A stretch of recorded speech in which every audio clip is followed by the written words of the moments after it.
everybody, it's time to LOL. Listen out loud, that is. It's time for Anime Jam Session with DJ Ranma S, Mako-chan, and Ari Rockefeller. Hey everybody, welcome to Anime Jam Session, episode number 604. We are that podcast that talks about anime, games, conventions, the fandom, geek stuff, and everything in between. I'm DJ Ranma S. I'm Ari Rockefeller. And I am Mako-chan. And Barry is taking the night off. As you know, they stream on their own channel, so sometimes streaming on a regular, you can get a bit of a burnout. So they're taking a break tonight. So I will talk to them, and hopefully they'll join us next week. We'll see what happens. All right. So, anywho, how is everybody doing tonight? I'm friggin' beat. Oh. That bad, huh? We're so short at work. And now instead of working the equivalent of 2 people's jobs, I'm working the equivalent of 4 people's jobs. Yeesh. Yeah. I don't know. Work was chaotic yesterday, and today less chaotic because of new things that they're doing. I'm just like, you're not helping me. By the way, Mako, remember one thing. Anything the light touches is a part of your job.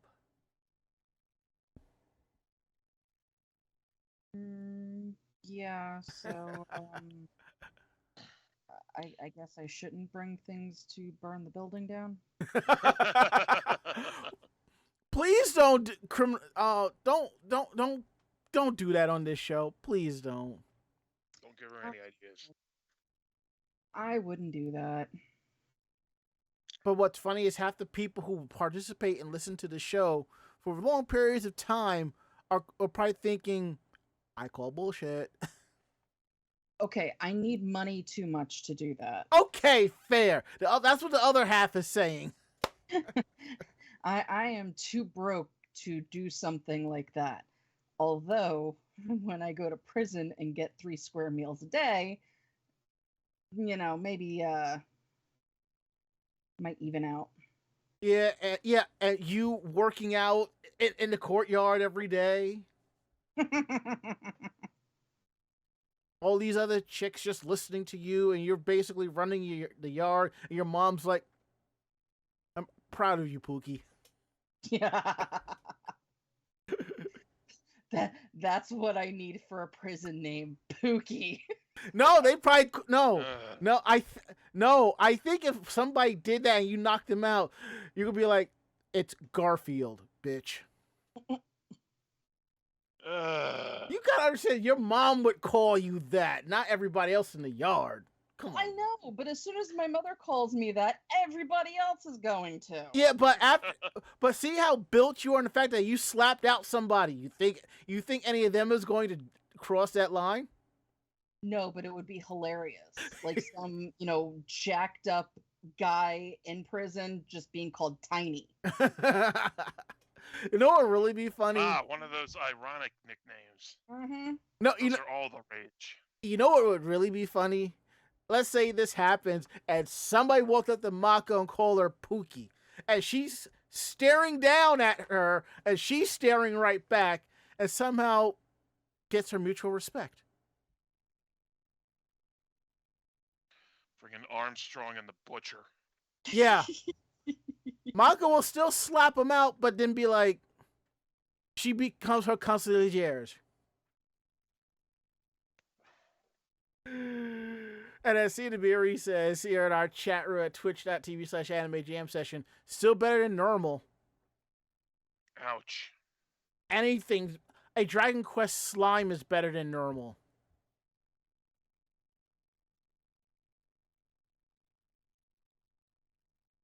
The cactar is better than normal.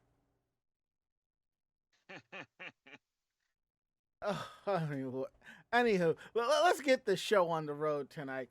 We are live tonight, week of September 12th, 2023, right here on Twitch TV.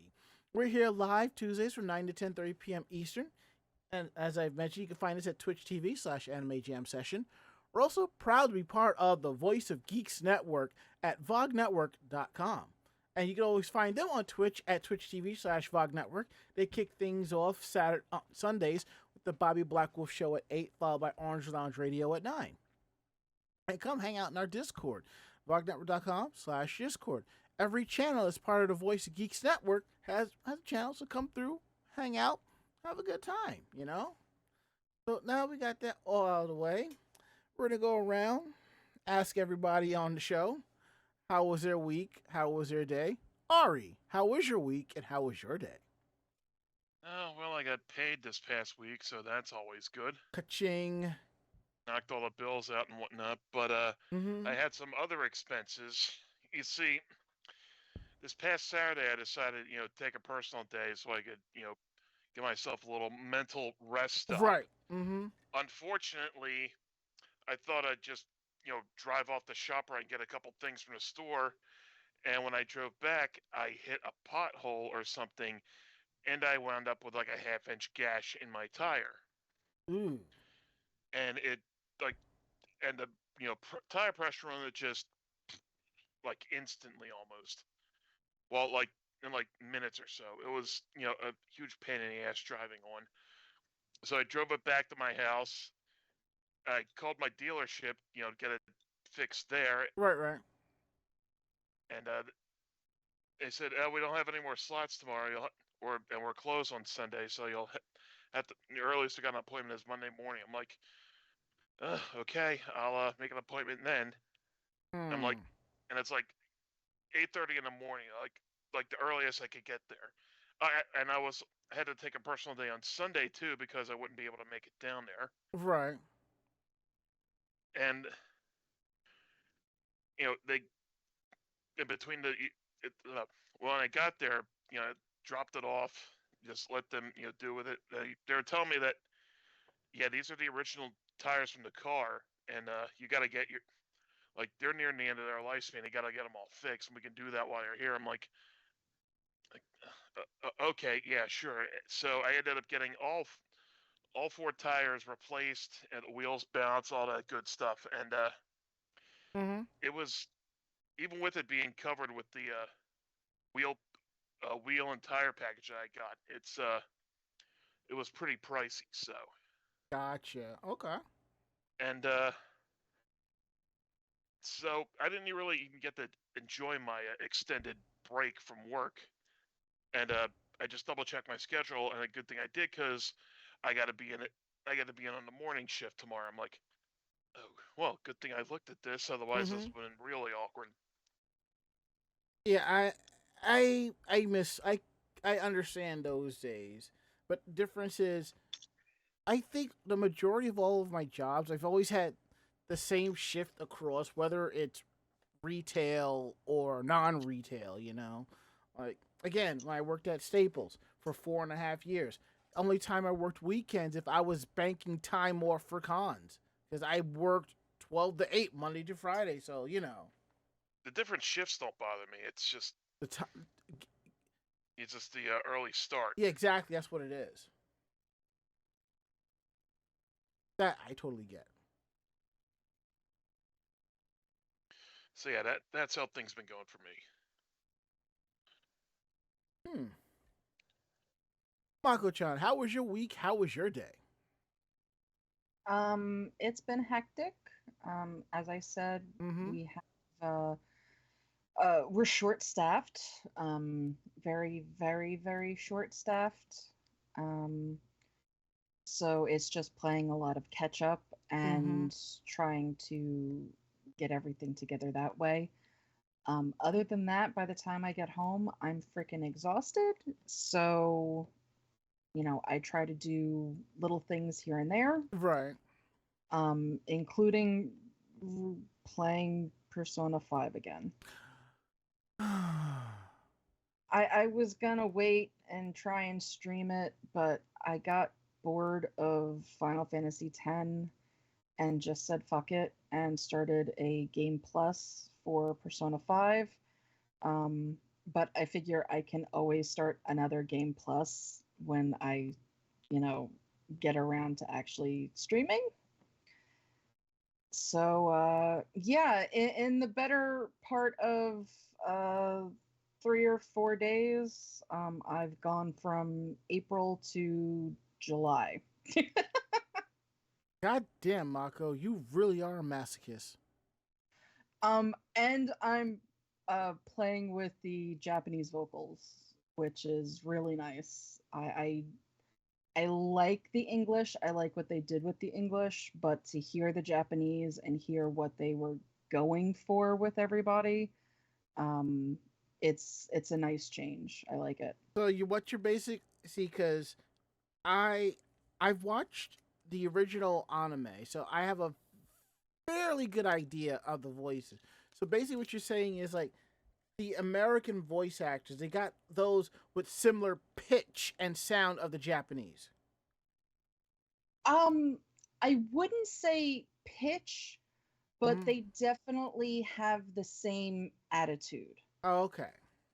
And like watching as much anime as we watch, we know that what might be, that gruff kind of deep voice, doesn't necessarily come across the same way in English, but you get the attitude and what they're going for, and it still meshes. I get what you're saying. It's like the Japanese voice actors have some, really deep voices. It's like I would say the best way to put it is when you watch it in anime in Japanese and then you just happen to watch the English version. Yes, there is a difference, but the voice still fits. Yeah. That's what but there are some animes I will not watch dubbed because I thought it was terrible. So I don't want to ruin that, but But which ones? Bubblegum Crisis for one, and then there was a couple of others. I just won't watch it dubbed. I mean, like another example of a good anime that's good in Japanese and English, Tenchi Muyo. When Pioneer did it, I watched the original Japanese, and I'm like, it's actually pretty good.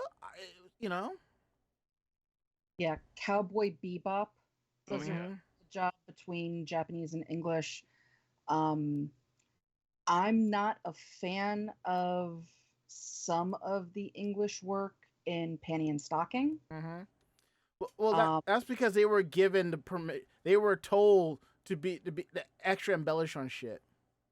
Yeah, it didn't mesh well. I didn't like. Well, it's not even like that's one where the change in pitch and stuff like that just didn't work for me either. Theaterberry says the big O was good in English. That was definitely a good one. Cody was another good one. Yeah, so that was basically what I've done. I have to actually clean the house. I'm doing laundry as we speak, but I need to clean the house because I'm gonna have people over for a Halloween party in a month. Well, it's best to get started now. Get into a routine. Yeah, that's what, the only problem is I come home from work and I'm fucking exhausted. So it doesn't help. You figure it out one way or another. Yeah, I just have to do a little bit every day that I come home. Yep. Now, one thing, there are some animes where I will watch the dub and I listen to the dub. It's like the voice fluctuates. It's like they're not hitting it, but at a certain pitch because of characters' emotions. To me, they fucking nailed the voice. And then it just goes right back. And I just go, close enough. So, my weekend day has been, usual at work. Things have been kind of quiet. One of my coworkers says it's probably due to the strike. I don't really think it is because we're still busy with other creative avenues that the company is working with. So that's fine. But I will say that one thing that I did do, I went up to the Westchester County Center. And I went to Impact Wrestling's 1,000th episode taping. And how was that? it was really good. Now, here's the thing. I had no plans on going, but like 2-3 weeks ago, I was looking up something, and I just happened to stumble across it. And I'm like, tickets are cheap. I will go. Now, here's the thing. The general admission was basically a free-for-all as in where to sit. The county center is 2 floors. I didn't realize general admission was like towards the back underneath the 2nd floor. And where me and Diego, where we were sitting, we were like, oh, these are really good seats. I need to post the photos. I'll probably post them on my personal journal tonight. But the seats were really good. And I like the fact that these were actual comfy seats, comfy chairs. Not just like general issue steel chairs that are hard as hell. Right. The only thing there was a couple of things that kind of sucked. One was towards the end of the night, because it was a taping, so it was basically like about a 4-hour taping. So it was just, people started to leave. And I was like, And also, everything was on the 1st floor seating. There was no 2nd level seating. This is where it was. And I was just like, that kind of sucks. Because I remember watching Impact Wrestling back when it was TNA. And when they started going on the road, I mean, I'm not saying they were filling Madison Square Garden like WWE, but they were filling the small arenas and so forth. It was full. I remember seeing them out here in Coney Island, 10 years ago, and it was kind of full in the baseball field. It was kind of full. It was nice, This I wasn't seeing it as much, but it was still a good match. And the thing is, I have not really watched wrestling since the pandemic because I just fell out of it because I couldn't get into watching the matches and there's no crowd. And yeah, that was really weird to get used to. Yeah. Even if they did kind of address it. Yeah, I know. Offhandedly. Yeah, there was granted they had some wrestlers there, to help, but, and then they had the whole Thunderdome thing that really didn't help. So I just stopped watching. I just followed a couple of the storylines, watched the pay-per-views when I could. I will say after watching Impact, being there for a taping of Impact, it kind of rejuvenated I won't say my love for wrestling, but the hobby of wrestling when I used to watch it on the regular. So I'm probably going to start back into watching wrestling again, but I'm not going to go out of my way. I have my DVR. I'll be recording it, and I'll just watch it when I can, And while I was there, they had a fan interaction, which is basically like WWE's All Access. The only difference is, I think with WWE All Access, you pay one price, and you can get all of these autographs and stuff like that. Whereas here, you have to pay for the autographs, which I didn't mind. So I got the autographs of 3 people that I've been more or less following for years. The Dudley Boys and Tommy Dreamer. And now, the main reason why I got their autographs is because I grew up in Westchester. I'm talking Westchester County, not Westchester, PA. And those of you who know wrestling, Tommy Dreamer is from Westchester.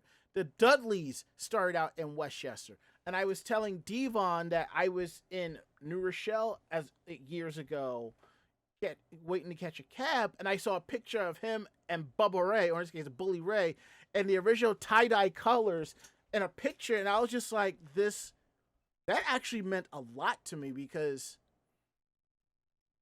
when you grow up in the 5 boroughs, there's so much you could say New York City gave.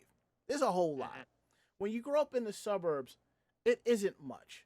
I can tell you, growing up in the suburbs, yeah, we had Denzel Washington, DMX, and Heavy D, and Monty Hall, and a bunch of other actors and celebrities and so forth, and singers, but it just wasn't the same, per se. But, this was something, it kind of gave me some kind of pride, and I told them that. So I got their autographs, which is sitting in a folder here, and a picture with them. basically mean mugging, and I really appreciated that. The fact that I'm standing next to Tommy Dreamer holding his internet championship belt, I was like, this is awesome. And then later, it's heavy, isn't it? actually, it wasn't that heavy. And the thing I is, met him on the AC Boardwalk when yep. he was WWE CW champion. Yeah, I remember that. That thing was pretty weighty. I guess the way he had it on me, I didn't feel it as heavy. But after that, I was hanging out with some people in the back area. We were talking about wrestling and stuff like that. And we saw Tommy and a few other wrestlers, they walking by, and they're like, hey, how you guys doing? And I liked that. It's like, it's sort of like, imagine, you're chilling back like somewhere and you see like a big WWE star and they're just looking at you and they just shrug and keep walking because they think they're holier than thou. Whereas here you are in this other wrestling, and you see them, they're like, hey, how you doing? Because that's one of the things I like about AEW and Impact and more, because independent people. Yes, they're a lot more humble and appreciative of what they have and what they got. There's only the old ECW guys were hawking merch at the t-shirt stands after the show. Well, that's no different from regular independent circuits, But I will say, but a bunch of the wrestlers who started out there who went into WWE they're very humble. It's the ones who went straight to WWE who think they shit don't stink. So Uh-huh. So that's what I did Saturday. Sunday I just basically relaxed and I finished editing the cosplay contest video for ShikariCon. So if you want to see it, head over to youtube.com/animejamsession. The ShikariCon video is up. And there's some good music in the background. If you head to our Facebook page, ShikariCon convention cosplay photos are up. I am hoping to get more videos up by the end of the month. So we'll see how that goes.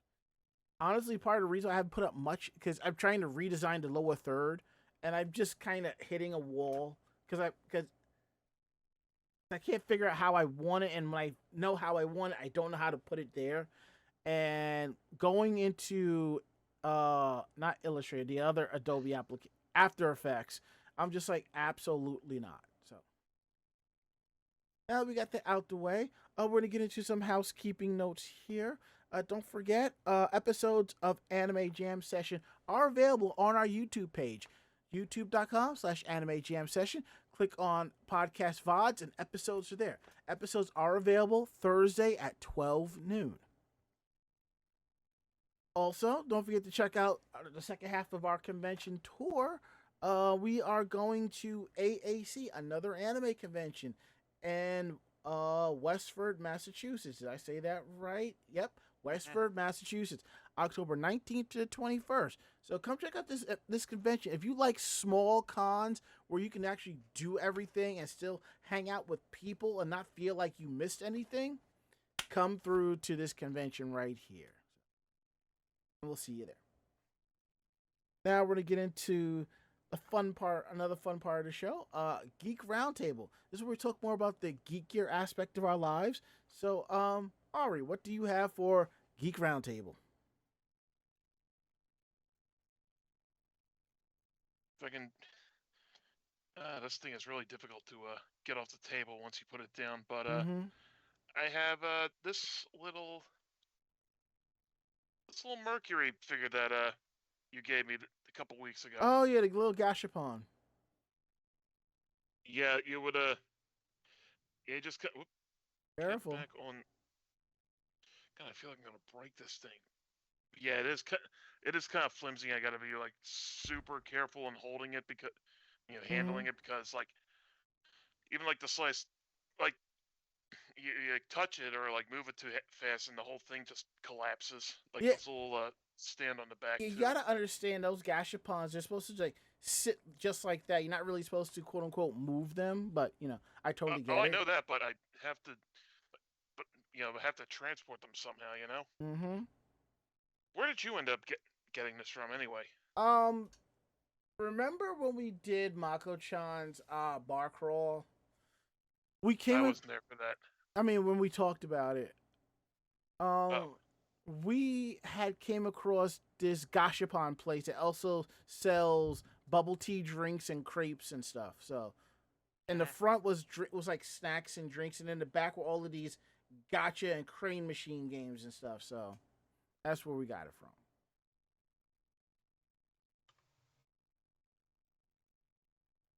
Still really nice of you, man. I appreciate it. Yeah, it's no problem. I know you're a Mercury fan, so I'd rather it go to somebody who'd appreciate it as opposed to it sitting on my shelf collecting dust. Good looking out. Anytime. And now we go to the Minimons, and Mako's going to talk about one of her favorite fandoms and one of the characters that she has on display. Yeah. So, this one is brand new. Just came out. I got it Thursday, I think. Wow. Yeah. Pre-ordered and all of that.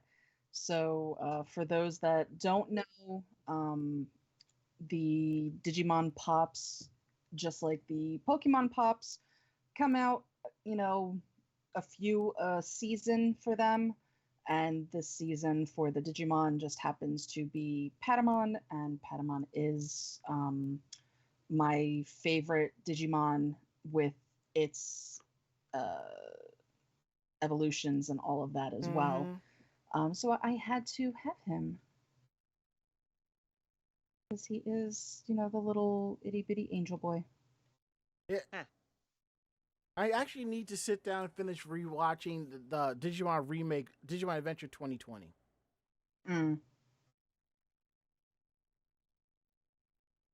All right, so I've been talking about how I have a backlog of showing y'all some of the figurines and stuff that I've gotten from conventions because of other things that have been popping up. Now, I got a package from China, I think Thursday or Friday, and it was a big package. A few months ago, there was a small company that does sculptures and stuff like that, and they put out a limited edition run of Luna and Artemis. Luna wearing Neo Queen Serenity's dress, and Artemis wearing King Endymion's tuxedo, but they're in their cat forms. And when you put them together, their tails form a heart. Now, it was a limited run, so I'm like, you know what? I'm going to get Artemis. So I put my deposit down, paid off the rest. Now, I didn't properly read the advertisement. I'm thinking this is going to be a small figure. I'd say that's maybe about, I don't know, about 8 or 9 inches tall. Something small. I did not realize how big and heavy it is. So,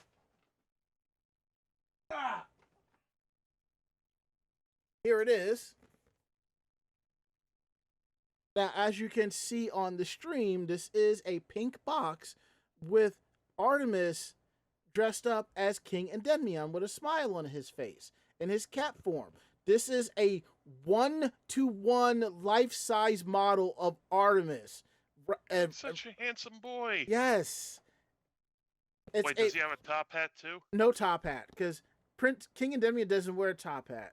I don't think so. No. See, that's what I thought. Tuxedo Mask wears a top hat. So 1-to-1, Artemis in his cat form wearing King Endymion's tuxedo. And it's a resin figure, which explains why this sucker is so heavy. And it's in 3 different pieces, which is why I am not taking it out of the box. I'm going to guess the head, the body, and the tail. Yes. I have posted pictures on my personal Facebook. If you're in any of the couple of the Sailor Moon groups, you will probably have seen the photos I took, or the photos of people sharing them from the groups. So I will, if I remember, I will post this on my Facebook page or my personal Facebook page, so you can definitely check it out. And I will tell you this, if you want one of these, You can find a few of them on eBay and a couple of other sites, but just understand the resale value on these are anywhere between $300 and $500. And some of the listings does include shipping because it's coming out of Asia. So.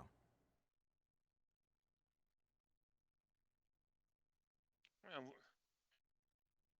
I guess you were pleasantly surprised that it was that big. I was not. I wouldn't say pleasantly surprised. I was just kind of shocked, surprised. You know, I was not expecting it to look. I wasn't expecting it to be that big. Hmm.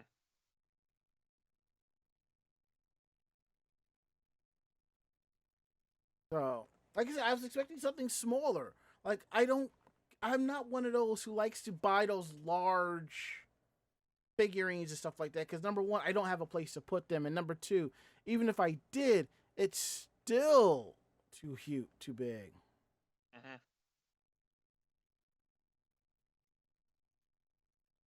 Anywho, now we got that out the way. Let's go ahead and get into our first article here. We're talking about E3 and ReedPOP. And I'm trying, and partially, I'm like, I'm not surprised this is happening at all. I'm really am not surprised because it seems that E3 will not be partnering with ReedPOP or return to LA Convention Center next year. So, according to GamesIndustry.biz, last Friday, the people behind PAX, ReedPOP, and the ESA, the Entertainment Software Association, has parted ways by a mutual decision. Therefore, ReedPOP will not be working on future E3 events.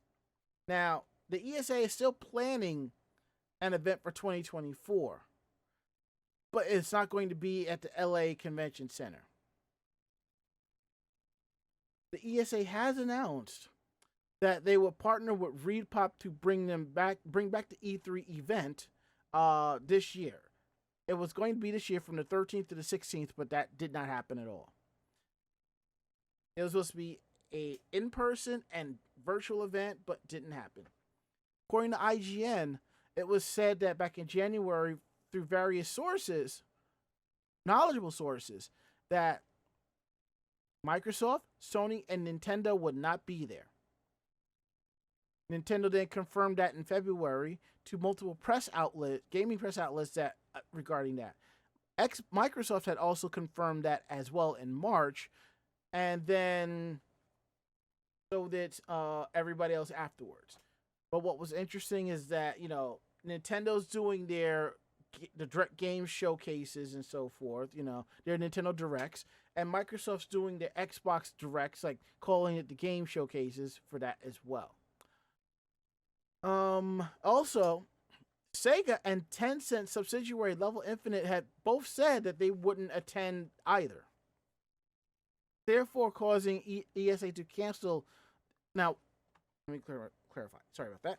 Now, ESA canceled E3 2023 that was in person back in January due to the health risks surrounding the COVID-19 issue, disease.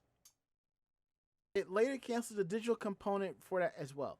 The ESA has stated that the time to return in 2023 with a reinvigorated showcase live from Los Angeles. E3 2021 took place as a reimagined virtual event in June of that year after canceling its in-person event in February earlier of that year as well.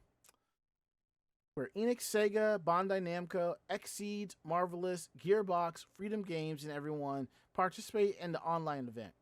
The ESA canceled the physical 2020 event due to concerns about COVID-19 and explored a possible online version, but eventually decided not to hold an online event that year. E3 had a physical event in 2019 before the COVID-19 pandemic. Sony declined to appear at E3 in 2019 and hasn't appeared since. Now, one of the reasons why we brought this up, because even though we're more of an anime podcast, ReedPOP does run New York Comic Con and a couple of other conventions. And if you've been a long-time participant and listener of the show, you know my disdain for ReedPOP and my issues with it. I honestly believe the reason why this happened is because ReedPOP was not going to be able to monetize E3 the way they wanted to. Remember, I have a feeling that they wanted to charge people for the badges, charge people for setting up their booths, and have a dealer's hall and all this other stuff. It was probably going to be an E3 equivalent of PAX. And most likely, the ESA didn't want to do that. They wanted to keep this more of a trade show and have some industry people there, along with some people that weren't non-industry. Now, for years, it used to be where if you had any connection in the gaming industry, and that includes working at GameStop part-time, you qualified to go to E3. You could That'd work. Be nice. No, you could work. No, here's one for you. You could work at Kmart and still go to E3. You know why? Why is that? Kmart sells video games. Huh. I know. Simple enough, I guess. I know, but that's just no. It's like no. In a way, I feel like we don't need an E3 anymore because all these companies have like these online events that's just as good. But at the same time, I feel that we do need an E3. We do need to have people seeing some of these events face to face, you know? We still need to do some of the one-on-one so industry people could check out what's going on and so forth.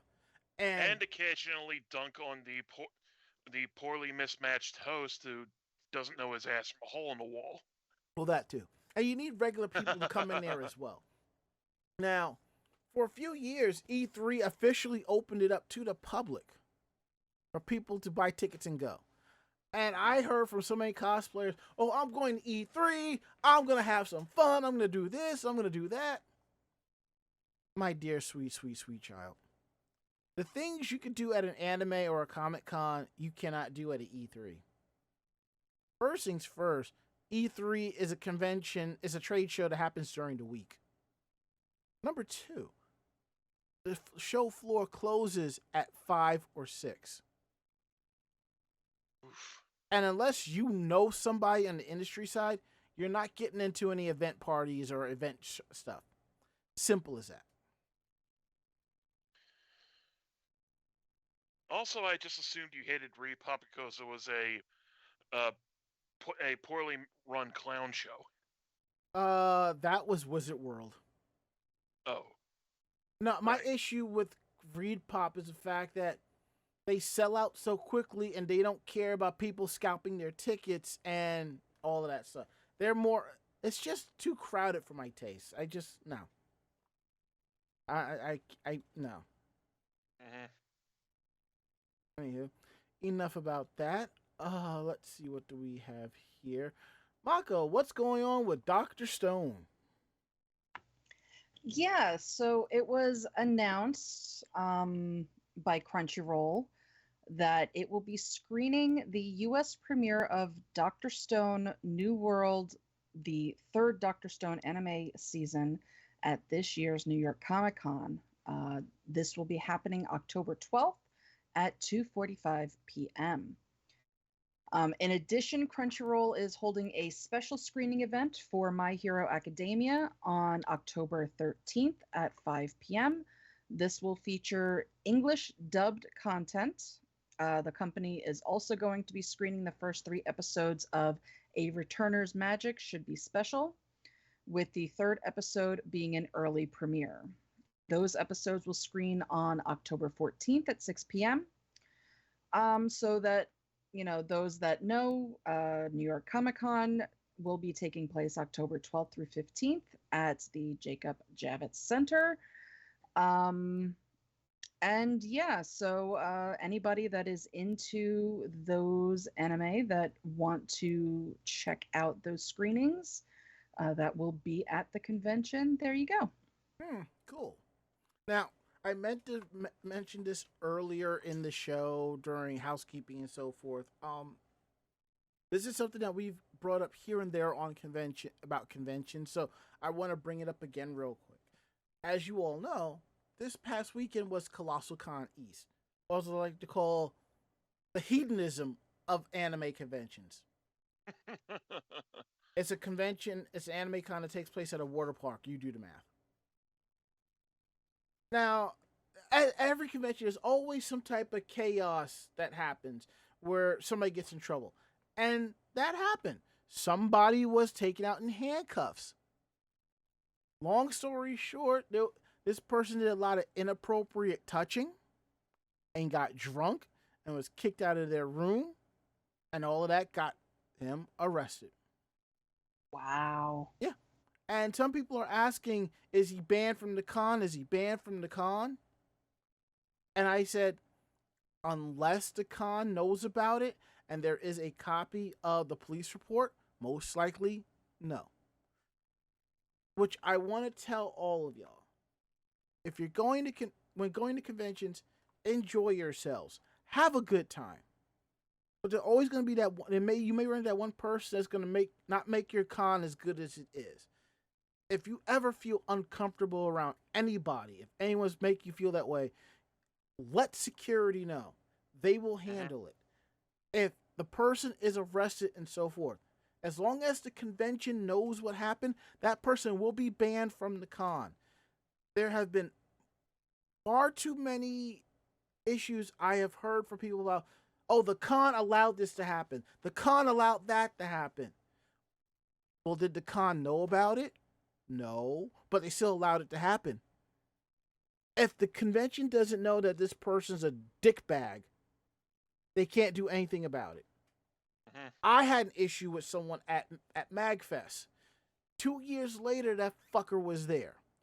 I went to security about it, and they basically said, if he lays a finger on me or does anything remotely, he will be escorted off the premises. Simple as that. That's all I really cared about. And when that happens, that person is basically shit canned from that con. And don't forget, people who staff security at one con staff at other conventions. So if you're shit canned from one, it's a good possibility you might be shit canned from a few others. Play nice. Anyway, let's get back to the stories on here tonight. Ari, tell us about this new programming block. Let's see. Nippon Television, one of the major broadcasters in Japan, has announced they will be getting into the anime-focused programming game this October. Dubbed Friday Anime Night, or Furani for short, the programming block will begin with the premiere of Frieren Beyond Journey's End on October 6th. This comes off the heels of the anime-specific late-night blocks and other major television networks in Japan, including Fuji TV's prestigious Noidamine block, TV Asahi's Numemation, and Amazing's MBS's Animism, and more. Friday Anime Night's logo, which can be seen in the header, is said to be a modern design with gold coloring. The kanji reading for gold is also used for Friday. So that's a nice little touch there. Yep. NTV provider Takahiro Sato, the producer Takahiro Sato, who's overseeing the programming, said that Furani will broadcast anime works with universal themes that will touch the hearts of men and women of all ages, and will have a lineup of works that will create a big movement not only in Japan but also overseas.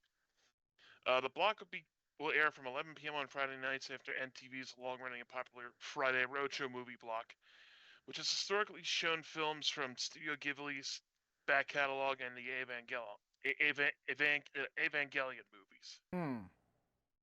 So it's kind of sounds like another version of Adult Swim, but in Japan. Which hey, more anime exposure is good. So the way you're talking about had me thinking of TGI Friday on TGIF on ABC. Yeah, but that was like 8 o'clock. Yeah, but that was much earlier. No, but still, it was a programming block, though.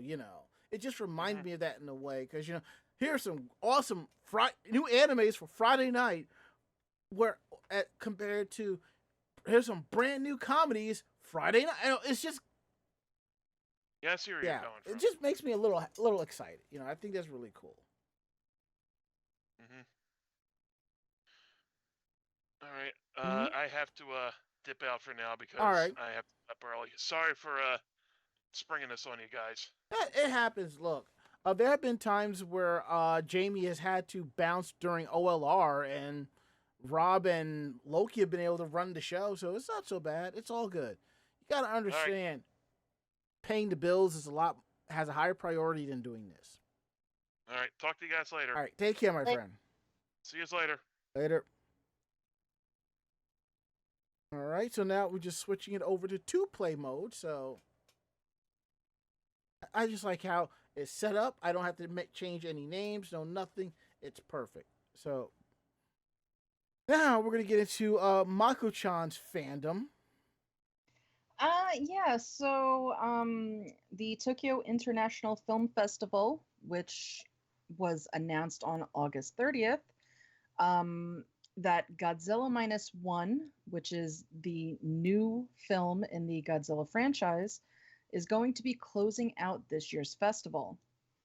The festival dates are October 23rd to November 1st. So the film will open in Japan on November 3rd, which is Godzilla Day. It's the anniversary day of the original Godzilla's film, which was November 3rd, 1954. That was Japan's nationwide release. The film will open in US theaters on December 1st. So the film is described as the worst despair in the 70-year-old series History Strikes Japan. After the war, Japan has been reduced to zero. Godzilla appears and plunges the country into a negative state. Against the most desperate situation in the history of Japan, how and with whom will Japan stand up to it? So obviously this is a Japanese Godzilla. Mm-hmm. This is not part of the Monsterverse. Hollywood monster movies. So this is going back to Godzilla destroying everything and not giving a shit. Just wrecking shit. Yeah.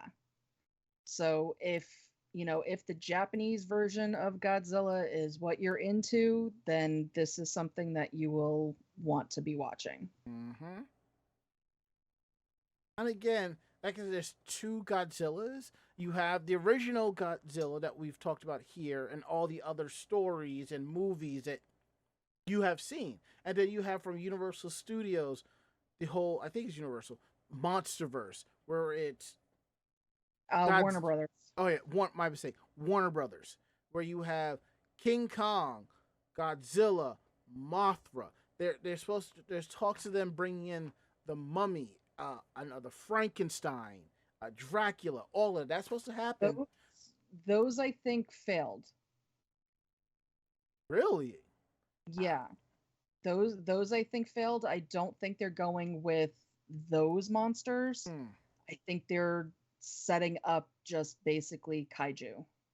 Yeah, because the funny thing is, I hadn't heard anything about that. I just assumed that was still in the works. I don't think so. I think because Mummy bombed. Oh, that was a part of it? I'm pretty sure that was supposed to be the start of it. Oh, shit. I paid it no fucking... Wow. I paid that no mind. I did not realize that was a part... Wow. See, you should have brought back Brendan Fraser, but no. Yeah, the Mummy was supposed to set up the dark universe of monster movies, and the Mummy did not do well because it just was... You can't call it the Mummy and not have people want it to be, 1998 Mummy. Yeah, as of April 28th, 2023, Dark Universe all canceled films planned. I can live with the kaiju verse.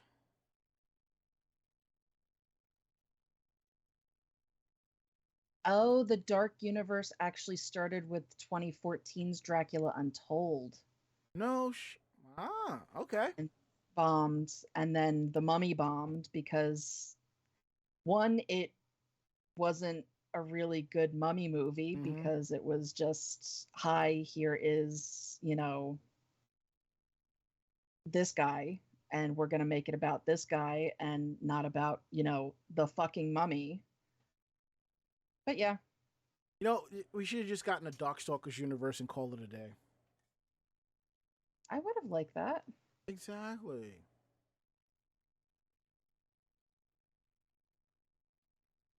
Anywho, back to the stories here, and we're going to talk about basically one of the worst kept stories and secrets in the anime industry, outside the fact that at one time Funimation had the rights to Sailor Moon.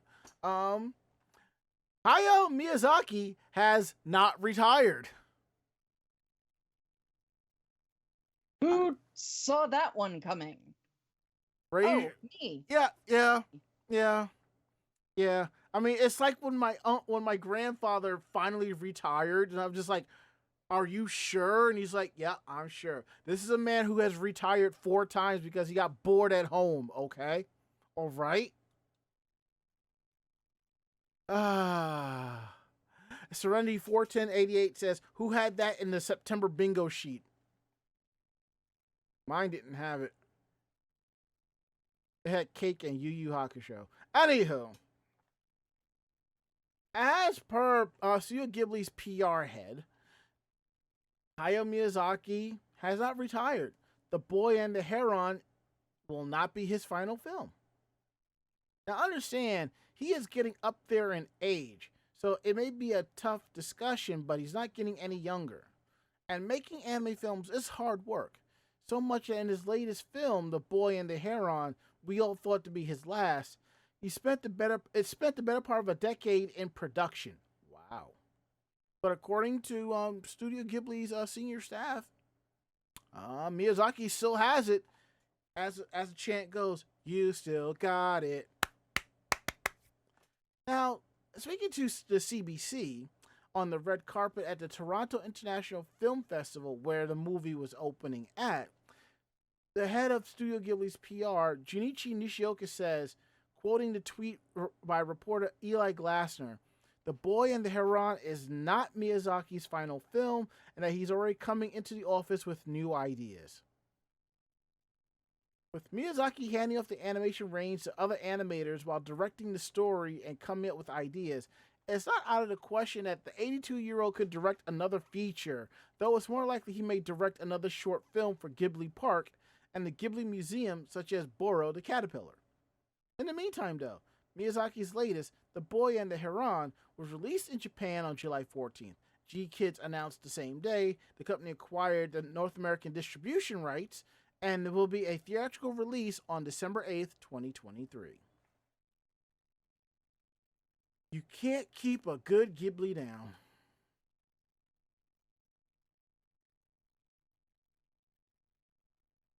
And to refer back to the whole MonsterVerse thing, Ciadabiri says, the only way they could not bring Brendan Fraser to a new Mummy movie would be if they did a Mummies Alive movie, or if they based it on the Anne Rice book.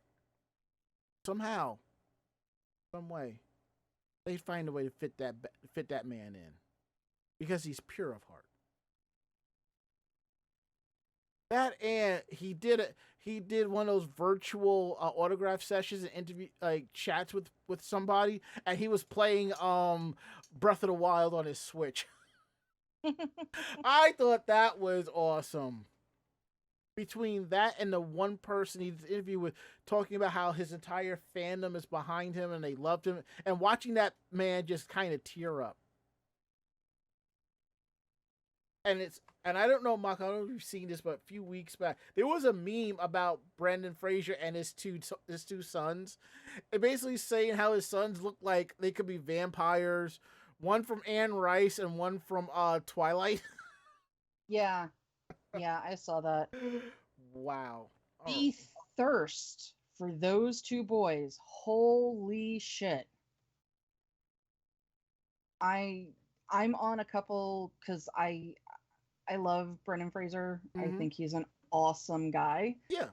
So I'm on a couple of the, the appreciation Facebook pages. Right. thirst for his sons is outstanding. It got to a point where at least 2 of the groups that I'm in started banning people for what they were saying about his sons. Wow. It got really, really bad. Are we it's like, are we guys, are we talking hentai level bad here? yeah, Hmm. yeah. It was really bad. It's like, guys, do you realize, the shit that he had to deal with while he was acting and what happened to him, and you're going to sit there and do the same shit online about his sons? That's fucked up. I kind of want to say this is the other generation doing it, but it's probably people our age that are just as bad. It probably is. Yeah. I mean, yes, I will admit that they are, a good-looking family, but holy shit, they're, human beings. It's not like they are your fictional waifu Mm-hmm. from, your favorite video game. I mean, I'll just say it. Mako, you've probably had those same thoughts too, but the difference is you're not going to shout it into the public ether. Well, I mean, no, I definitely not that way. That's what I'm saying. No, it's not even that. Like, it was very, very, very sexual. Good And Lord. like thirst trap, like big time, like Are- holy shit. Are we And are we talking like twincest, thirst traps, and all of that shit? no, we're talking about grown-ass women going onto these pages and talking about what they want these guys to do to them. Oh. Yeah, Yep. like really just needing to go and read some fucking smut and leave human beings with, that can actually read this shit alone. Now, before we get into our last story, before we get into Meanwhile in Japan, Nemesis 47 says regarding Hayao Miyazaki, if you enjoy something that you love, you don't need to retire. Miyazaki loves telling stories, so he probably doesn't want to retire, which makes sense, you know? Hello, Raiders. Hi. If you're probably wondering, those who are listening right now, we just got raided by our friends over at the Voice of Geeks Network. So everybody who's raiding, hi, what's up? Welcome to Anime Jam Session.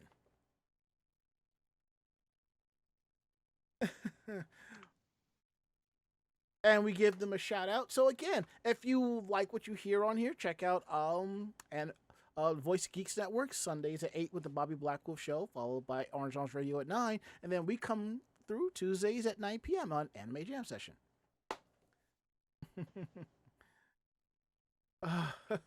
So our awesome leader Rob Roberts has just mentioned that sorry we were over the top of the show, but Bobby and I could do a vid together. Have a good show. We will. Thank you, and we really appreciate everything. So let's get into the last part here. And what's interesting is a friend of mine. All right, you know how we talk about how people will name their kids after their favorite characters and so forth. Yeah. My friend named his daughter Lane. No. Yes. That's how much he loved the anime. No. Yes. I mean, think about it this way. It's a lot better than naming a brother and sister Ed and Winry.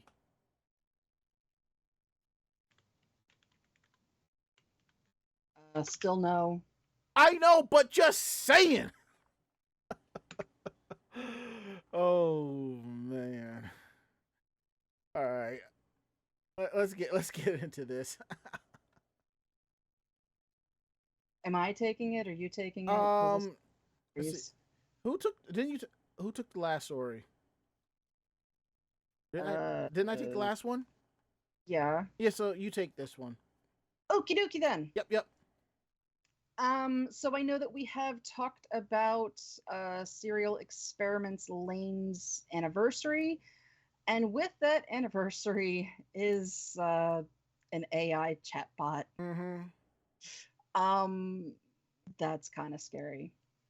But yeah, so the Lane AI, which is put together by Antique, a digital event logistic company and seller of collectibles and NFTs, and is powered by OpenAI and voiced by Sofont. The AI has been trained on archived recordings of Lane voice actress Kaori Shimizu and the original scripts of the anime. It also speaks in both Japanese and English, using Shimizu's voice as a template.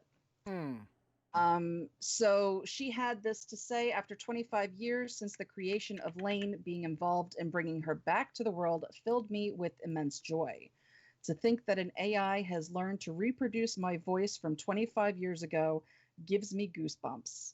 From the beginning, rather than acting in the role of Lane, I've always felt almost as if Lane simply borrowed my natural voice at the time. So if I'm asked now to do Lane's voice again, it's true that I can replicate it, but I can't become Lane again. That's how different Lane really is from other roles I've played until now, and I'm delighted that Lane is continuously evolving. I'm curious how people new to Lane will feel as they delve into her world, and I sincerely hope that individuals from various generations in different countries will have the opportunity to experience the resurrected Lane in the modern era brought to life through technology. And I'm going to bet anything that she was told to say that, because voice actors and actresses don't want AI. Because AI will cause them to not have work anymore. All right, now one thing before we continue. Now, on the U.S. side, yes, absolutely. But I haven't heard much of anything from voice actors not wanting AI on the Japanese side. I'm not saying that they don't feel the same way, but I just hadn't heard anything. I haven't heard anything, but you have to remember that the voice actors and actresses are more like idols. True. So they really have no choice but to say really good things, or they get no work. True, but I think in a case like this is not going to be a long-term thing, so it's just going to get shut down right after everything is said and done. Probably, but as long as people are throwing money at them, because users are only able to send Lane 10 messages before they need to start paying. It's going to cost $20 a month for unlimited chatting, or $100 for 6 months, and paid users can suggest new words for Lane to use. Oh boy! And into a monthly raffle to win anime cells, framed artwork, and other collectibles. Meanwhile, the sponsor plan for a $5,000 flat fee comes with 10 unlimited memberships and a commercial usage license to the Lane AI itself. So, yeah, this isn't going away. Yeah, but it's more of a chat bot than well, that's one and the same. Yeah. Well, I mean, yes, it is a chat bot, but it is using the voice. Yeah, that slipped my mind. Yeah, I think it's gonna be like a wait and see, just see how it plays out for that, because I'm scared of, anything else that's fine, but something like this, especially if they're going to be able to suggest new words, how would you feel if they voice matched you and had you say a bunch of shit you would never say? I know that happened recently with another voice actor. So hopefully, hopefully when they're doing this, somebody's actually monitoring and just seeing. I have a feeling there's going to be some filters where some things you were not allowed to say. Yeah, but then, I mean, when you get commercial usage to license the AI itself, you're getting the license, but you're also getting the ability to know the coding and mod shit for yourself. All right.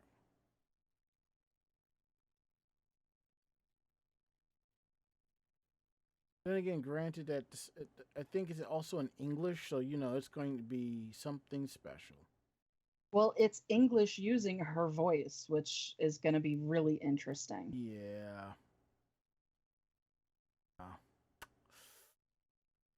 Anyway, Now we're getting into the part of the show that y'all really enjoy and stick around for. Meanwhile, in Japan, shall we do one of each? You mean just us do one each? Yeah. Yeah. Because I put 4 down. That's what as I mentioned. I'm figuring just each do one. Yeah. Yeah, because it's getting a little late. Yep. Definitely. Ladies' choice. I'm gonna go with the second one. Damn you. You take the second one. No. Take Take it. No, look. I figured you would go for the fourth or the third one. I figured you go for the fourth one. Well, I can do the fourth one if you want to do the second one. All right. After this, if I say lady, your choice, and you pick one that I want, you keeping it, okay? No, because I chose all of these because I like all of these. This is why I choose them. I know. This is why I also let you guys go first. Okay, fair enough. All right.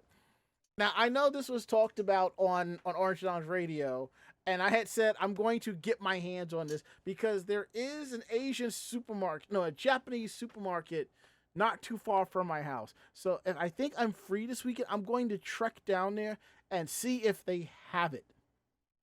And what is it? Gaming Cup Noodle.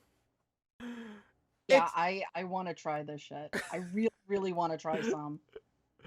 I think if I get my hands on it, I'm sending Rob one. I'm going to send him one.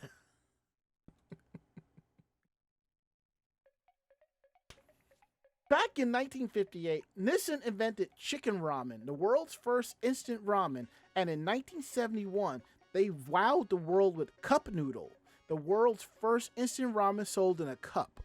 Despite these glowing accolades, or perhaps of them, the company has refused to rest on its laurels, adding more and more innovative products to its range throughout the years. I mean, I think you can get a cup noodle figure that you can assemble.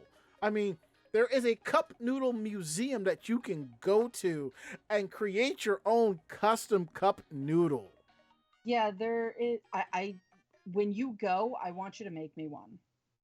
You have to remind me because I'm putting down places in Japan I want to try as long as I'm in the area. Because as long as it's in places where I'm traveling to, that's easily, I will go there.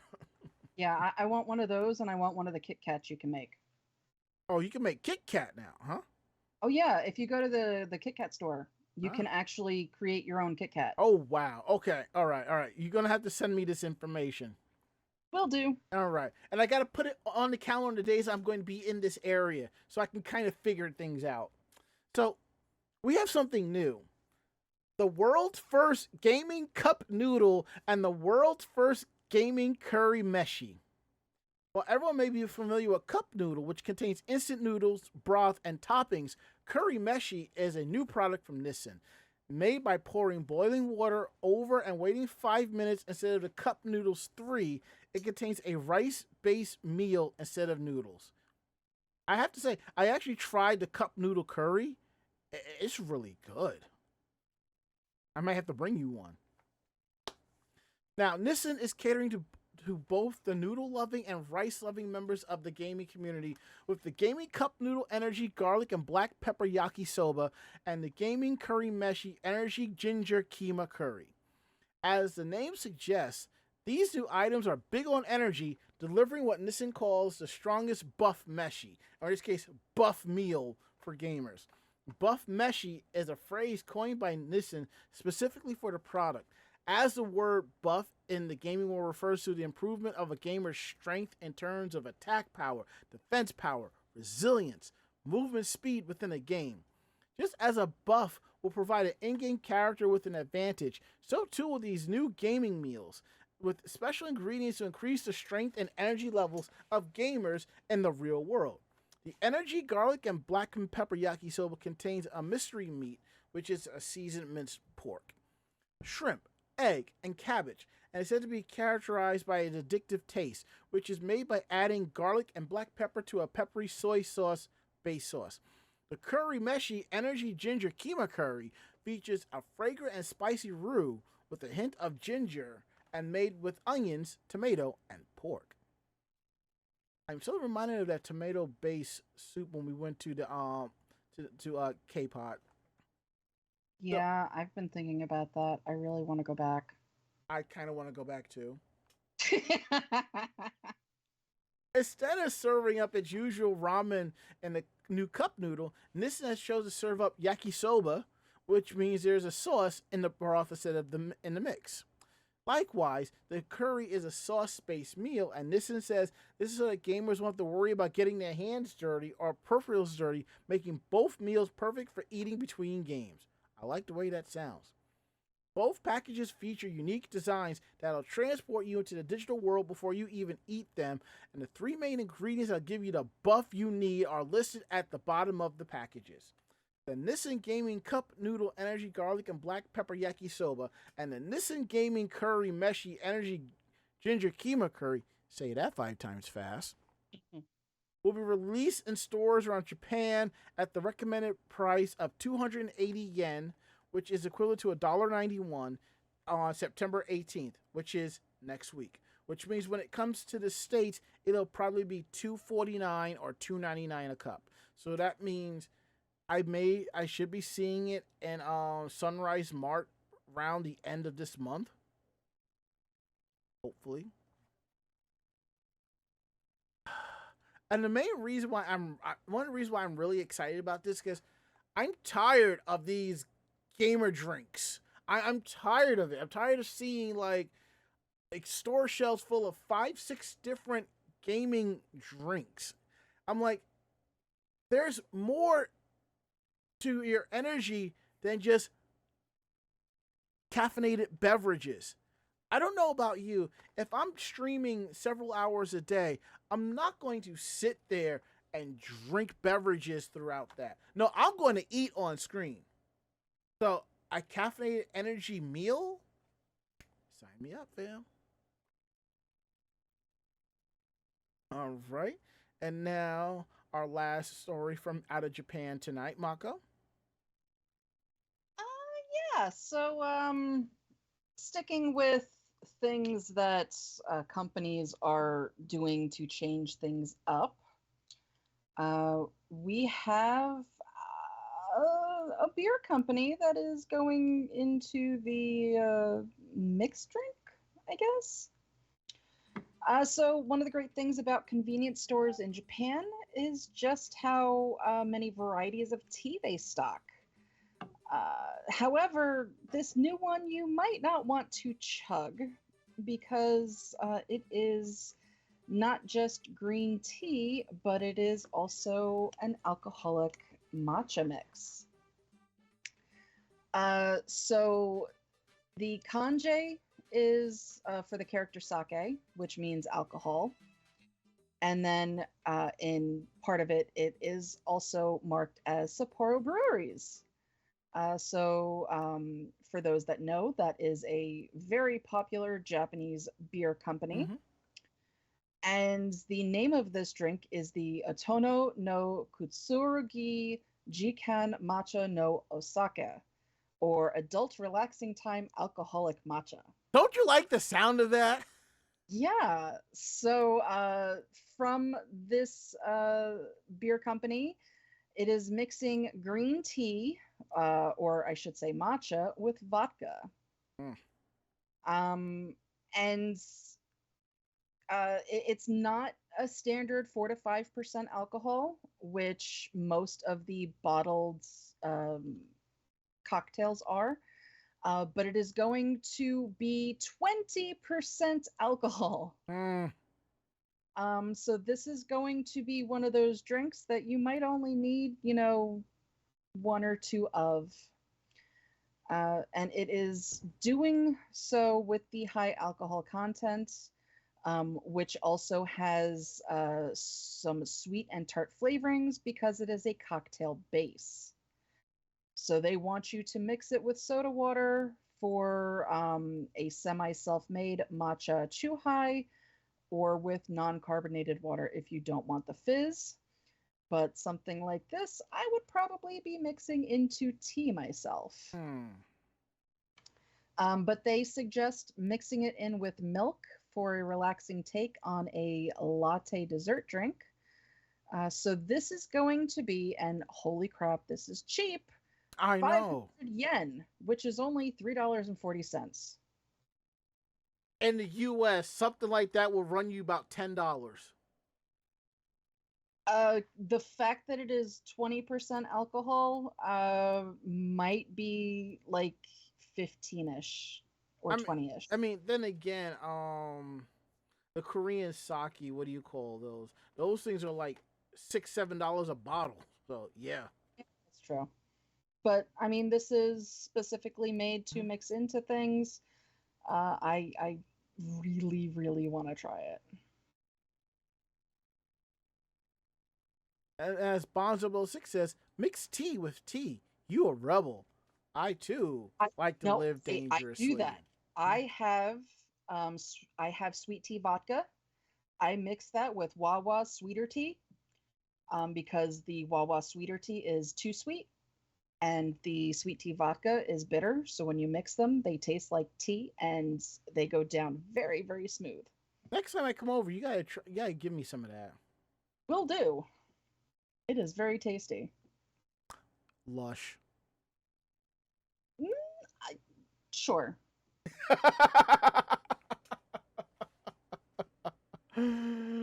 All right. I think it's time for us to get the hell up on out of here. Wouldn't you agree? Yes.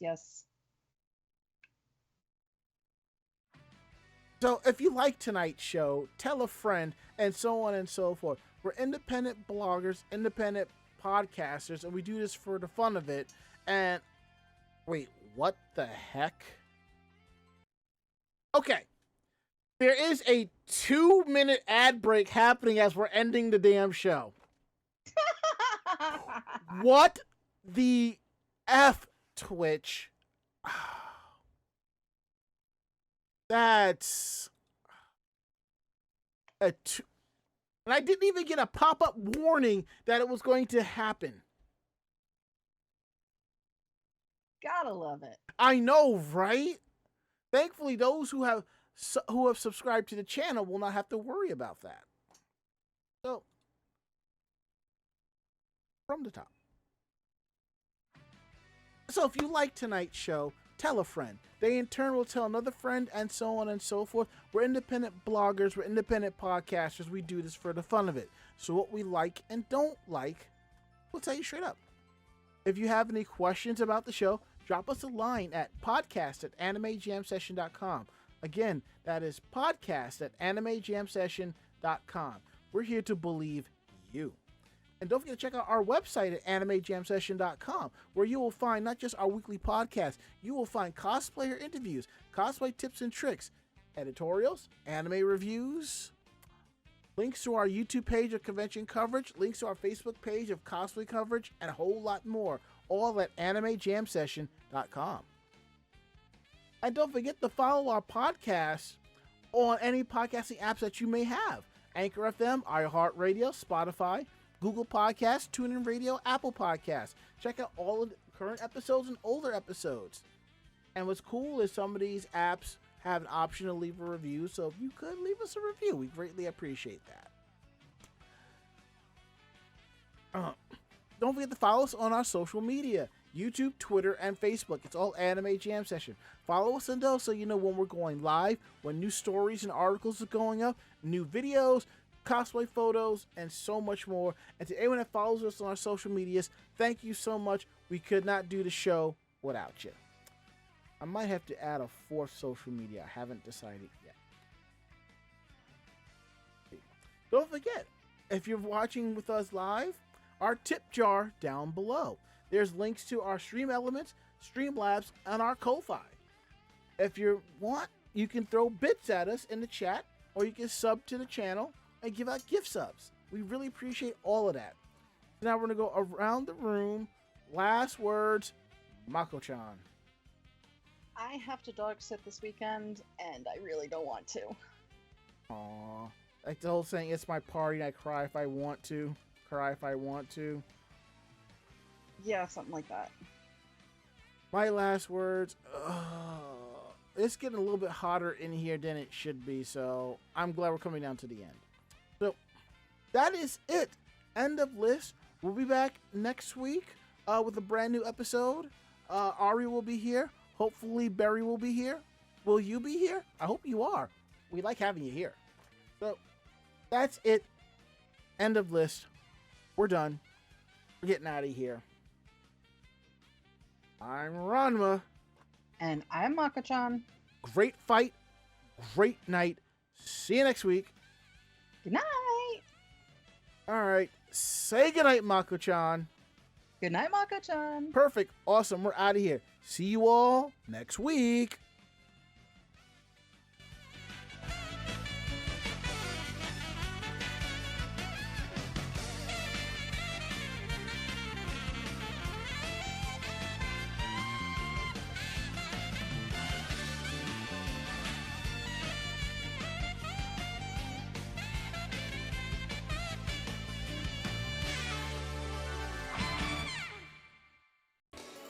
This podcast has been a production of Anime Jam Session and AJS Productions.